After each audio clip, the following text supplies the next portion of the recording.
مسیح کے زندہ اور جلالی نام میں سب کو سلام۔ خداوند کا شکر کرتے ہیں، خداوند کی تعریف کرتے ہیں۔ وہ اپنے سب کاموں میں رحیم ہے۔ خداوند ان سب کے قریب ہے جو اس سے دعا کرتے ہیں، یعنی ان سب کے جو سچائی سے دعا کرتے ہیں، جو اس سے ڈرتے ہیں اور ان کی مرادوں کو پوری کرتا ہے۔ ان کی فریادوں کو خداوند قبول کرتا ہے اور ان کی فریادوں پر کان لگا لیتا ہے اور انہیں کیا کرتا ہے؟ بچاتا اور چھڑاتا ہے۔ وہ اپنے کلام کو پورا کرنے کے لیے ہمارا خداوند ہمیشہ بے تاب رہتا ہے۔ ہم اپنے باپ کا شکر کرتے ہیں جس کے وعدے سچے ہیں۔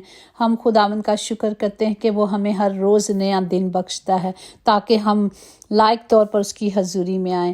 آج کے زندہ کلام کے لیے ہم شکر کرتے ہیں جو متی کی انجیل اس کا 7واں باب اس کی 21 آیات میں یوں لکھا ہے، جو مجھ سے اے خداوند کہتے ہیں ان میں سے ہر ایک آسمان کی بادشاہ میں داخل نہ ہوگا مگر وہی جو میرے آسمانی باپ کی مرضی پر چلتے ہیں۔ پاک کلام پر جان پر خدا کی برکت ہو، خداوند کا شکر ہو، خدا کی تعریف ہو۔ یہاں ہم دیکھتے ہیں کہ خداوند کون سی بادشاہی کے بارے میں کہہ رہے ہیں کہ یہ بادشاہی، یہ وہ بادشاہی سے مراد ہے، اس دن سے مراد ہے جو حساب کا دن ہوگا، قیامت کا دن ہوگا، جب سارے لوگوں کے اعمال کے اجر اور سزا دینے کا وقت ہوگا، وہ وقت ہوگا۔ اور خدا یہاں پہ کہتا ہے کہ میں تمہیں نہیں جانتا۔ جو کہتے ہیں نا اے خداوند کر کر مجھے پکاریں گے، میں انہیں نہیں جانتا۔ اگر اسی طرح ہم لوکا کی انجیل اس کا 6 باب اس کی 46-47 میں ہے کہ جب تم میرے کہنے پر عمل نہیں کرتے تو کیوں مجھے خداوند کہتے ہو؟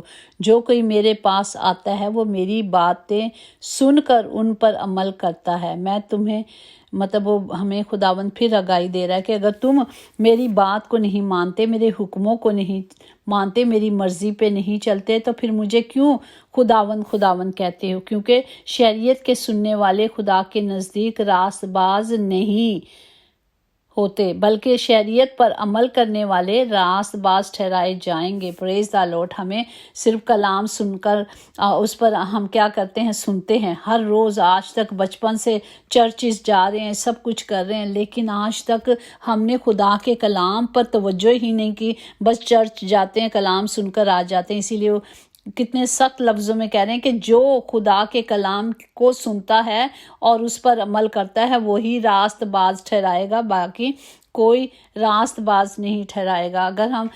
اگر ہم مرکز کی انجیل دیکھیں اس کا 18واں باب اس میں لکھا ہے کہ وہ جو فریسی اور مسول لینے والے کی تمثیل ہے کہ پھر اس نے بعض لوگوں سے جو اپنے پر بھروسہ رکھتے تھے کہ ہم راست باز ہیں اور باقی آدمیوں کو ناچیز جانتے تھے، تو خدا نے ایک تمثیل کہی جو معصول لینے والے کی تھی، جیسے وہ خدا کے گھر میں آ کے دعا کرتا ہے۔ میں آپ کے لیے 11 سے 14 پڑھوں گی۔ فریسی کھڑا ہو کر اپنے جی میں یوں دعا کرنے لگا کہ اے خداوند، میں تیرا شکر کرتا ہوں کہ باقی آدمیوں کی طرح میں ظلم نہیں کرتا، میں انصاف کرتا ہوں اور زناکار نہیں ہوں، مسول لینے کی مانند نہیں ہوں، میں ہفتے میں 2 بار روزے بھی رکھتا ہوں اور اپنی ساری آمدنی پہ دے یکی بھی کرتا ہوں۔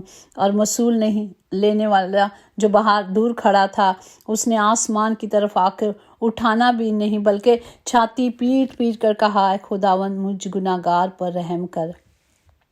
میں تم سے سچ کہتا ہوں کہ یہ شخص دوسرے کی نسبت راست باز ٹھہر کر اپنے گھر گیا، کیونکہ جو کوئی اپنے آپ کو بڑا بنائے گا وہ چھوٹا کیا جائے گا، اور جو اپنے آپ کو چھوٹا بنائے گا وہ بڑا کیا جائے گا۔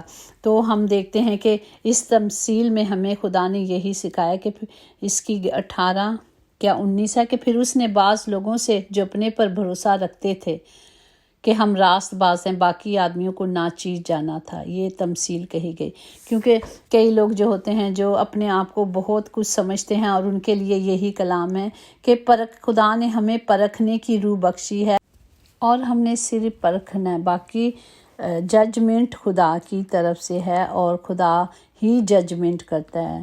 خدا ہمیں عقل دانائی دے تاکہ ہم صرف خدا کے کلام کے مطابق چلیں، خدا کی مرضی کو پورا کریں۔ اسی طرح یعقوب کی کتاب اس میں 2 باب اس کی 21-22 میں ہے کہ جب ہمارے باپ ابراہیم نے اپنے بیٹے اسحاق کو قربان گاہ پہ قربانی تو کیا اور ایمال سے راست باز نہ ٹھہرا، پس اس نے دیکھا دیکھ لیا کہ ایمان نے اس کے اعمال کے ساتھ عمل کر اثر کیا اور ایمان سے ہی ایمان کامل ہوا۔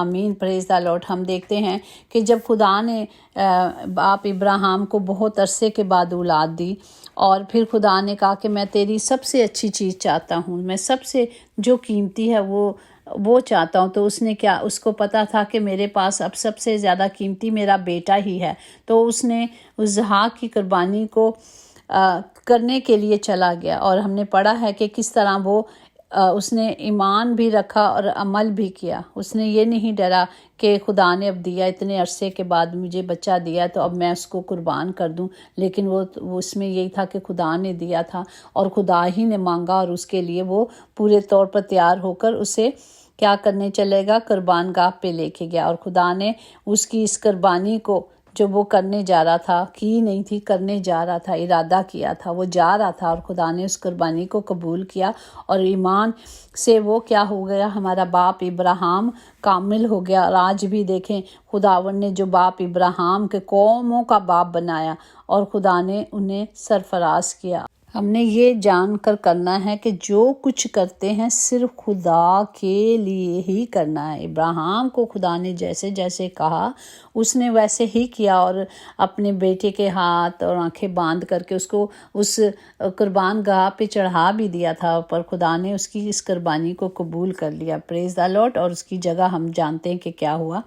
اور اسی طرح ہم دیکھتے ہیں کہ خدا کا زندہ کلام ہمیں یہی ہدایت کرتا ہے کہ ہمیں کیا کرنا ہے، کلام پر توجہ دینی ہے، کلام پر عمل کرنا ہے۔ اسی طرح دیکھیں کہ جس طرح ہم دیکھتے ہیں کہ متی کی انجیل میں جس طرح خداوند جب ہیکل میں بیٹھے تھے، دعا کر رہے تھے، مطلب باہر بیٹھے تھے بھیڑوں میں، تو ایک شاگرد نے آ کے خداوند سے کہا کہ خبر دی کہ متی کی 12 باپ اس کی 48 سے 50 تک میں آپ کے لیے پڑھوں گی۔ اس نے خبر دینے والے کو جواب میں کہا، کون ہے میری ماں اور کون ہے میرے بھائی؟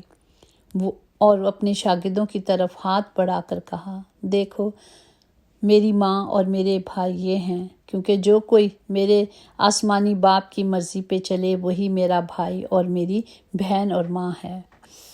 پریز دا لارڈ۔ جو خدا کہتا ہے میرے کلام پر توجہ کرتا ہے، جو میرے کلام کے مطابق چلتا ہے، جو میرے باپ کی مرضی کے مطابق چلتا ہے، وہی میرے بھائی اور بہن ہیں۔ تو اس نے ان رشتوں سے انکار نہیں کیا کہ وہ نہیں ہیں، اس نے کہا پر جو اس وقت میرے ساتھ موجود ہیں وہی میرے بہن بھائی ہیں۔ تو ہمیں خدا کے کلام پر توجہ کرنا ہے۔ اسی طرح اگر ہم زبور 18:19-21 میں دیکھیں کہ وہ مجھے کس جگہ پہ نکال بھی لایا، اس نے مجھے چھڑایا۔ وہ ہمیں ہر جگہ سے چھڑاتا ہے اس لیے کہ وہ مجھ سے خوش تھا۔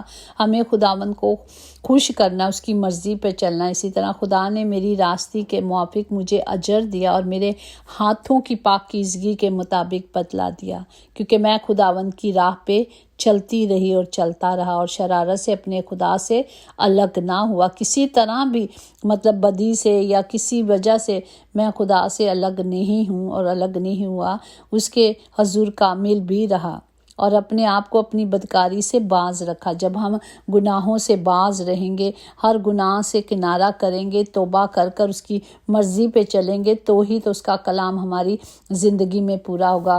خدا نے میری راستی کے موافق اور میرے ہاتھوں کی پاکیزگی کے مطابق جو اس کے سامنے تھی بدلہ دیا۔ وہ بدلہ دینے والا خدا ہے۔ رحم دل کے ساتھ تو رحیم ہوگا اور کامل آدمی کے ساتھ کامل، نیکوکار کے ساتھ نیک ہوگا۔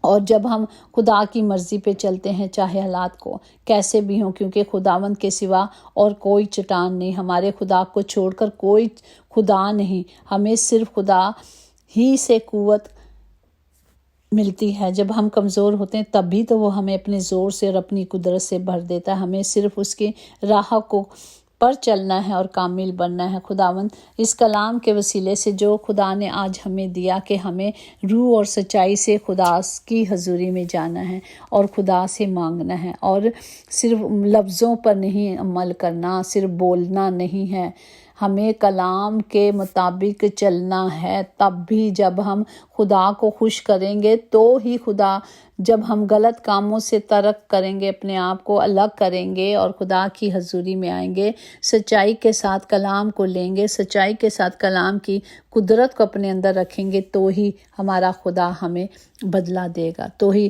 اب وقت نزدیک ہے، اور جن کے نام کتاب حیات میں لکھے گئے ہیں وہی خدا کو دیکھنے والے بنیں گے، باقی نہیں۔ آئیں ہم اپنے آپ کو پورے طور پر خدا کی حضوری میں رکھیں، اس کے پاک حکموں کو مانیں، اس کی پاک مرضی کو اپنی زندگی میں لے کے آئیں، تاکہ ہم سب چھڑائے جائیں، ہم سب بچائے جائیں، کیونکہ ہمارا خدا ہمیں ہر چیزوں سے، مشکلوں سے بچاتا ہے۔ وہ اپنی صداقت کے مطابق ہماری عدالت کرے گا۔ اے خداوند، میرے خدا ان کو مجھ پر شادیانہ بجانے نہ دے، تب میری زبان سے تیری صداقت کا ذکر ہوگا اور میں دن بھر تیری تعریف کروں گی۔ پریز دی لارڈ۔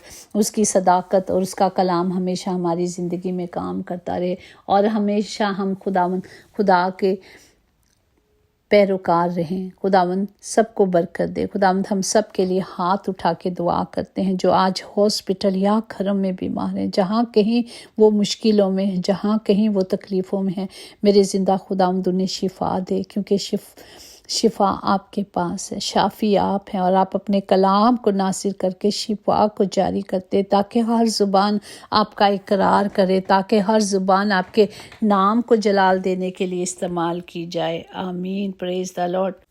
یقیناً بھلائی اور رحمت عمر بھر ہم سب کے ساتھ ساتھ رہے گی، اور ہم ہمیشہ اپنے خداوند کے گھر میں سکونت کریں گے۔ آمین۔ God bless you all. کلام کو شیئر کریں، سبسکرائب کریں، تاکہ ہر گھر میں انجیل جائے، یسوع کے نام سے۔ آمین۔